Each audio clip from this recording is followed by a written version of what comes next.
ഇടവേളകളില്ലാത്ത വഴികളിലൂടെ വീണ്ടും സഞ്ചരിച്ചു തുടങ്ങി. ഗ്രാമപ്രദേശങ്ങളുടെ ഭംഗിയും വനങ്ങളാൽ ചുറ്റപ്പെട്ട കൊടും കാടിന്റെ മൂകതയും ആസ്വദിച്ച് മൂകാംബികയിൽ നിന്ന് ഏകദേശം 38 കിലോമീറ്റർ അകലെയുള്ള കുടജാദ്രിയിലേക്കാണ് നമ്മൾ പോകുന്നത്. മലമുകളിൽ നമ്മളെ എത്തിക്കാനായി വഴിയോരങ്ങളിൽ ജീപ്പുമായി കാത്തുകിടക്കുന്ന കുറെ അധികം ആൾക്കാരുണ്ട്. അവർ ഞങ്ങളോട് പോയി വരവിന്റെ ചിലവ് പറഞ്ഞു. 2000 രൂപയും ഒരാൾക്ക് 70 രൂപ നിരക്കിൽ പാസും എടുക്കണമെന്നായിരുന്നു ആവശ്യം. അവസാനം 2000 രൂപയെ അവർ ഞങ്ങളുടെ കയ്യിൽ നിന്ന് വാങ്ങിയുള്ളൂ. അവരുടെ ഹോം സ്റ്റേയുടെ അടുത്ത് തന്നെ ഞങ്ങളുടെ വണ്ടി പാർക്ക് ചെയ്ത് ഞങ്ങൾ പുറപ്പെട്ടു.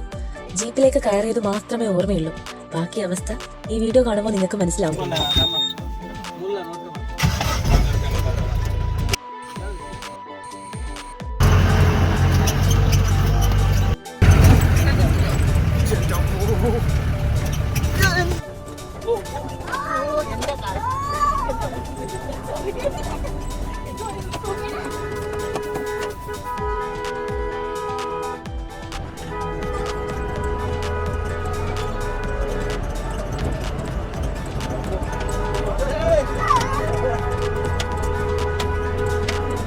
ഇവിടെയാണ് ഒരു യാത്രയുടെ തുടക്കം.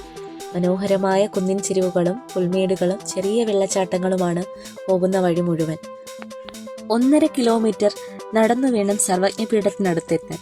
ആദ്യം ഇതൊക്കെ എന്ത് എന്ന് ചിന്തിച്ചെങ്കിലും കുറച്ച് കഷ്ടപ്പെട്ടാണ് അവിടെ എത്തിയത്.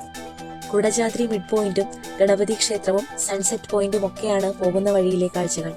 സർവജ്ഞപീഠത്തിനടുത്ത് വന്നതിന് ശേഷം ഇടയ്ക്കിടെ വന്നു പോകുന്ന കോടമഞ്ഞും ദൂരത്ത് കാണുന്ന വെസ്റ്റേൺ ഗട്ട്സിന്റെ ഭംഗിയും ബ്രീത്ത് ടേക്കിംഗ് ആണ്. സർവജ്ഞപീഠത്തിന് പുറകിലായുള്ള വഴിയാണ് ചിത്രമൂല ക്ഷേത്രത്തിലേക്ക് പോകുന്നത്. ഇതുവഴിയുള്ള യാത്ര ഇപ്പോൾ നിരോധിച്ചിരിക്കുകയാണ്. ഞാൻ ഹോണസ്റ്റ്ലി പറയട്ടെ, ഈ ട്രിപ്പ് എന്നെ മെന്റലി റീസെറ്റ് ചെയ്തതുപോലെ തോന്നി. ഈ യാത്ര ഇവിടെ അവസാനിക്കുന്നില്ല. ഇനിയും പുതിയ യാത്രാ വഴികൾ തുടരും.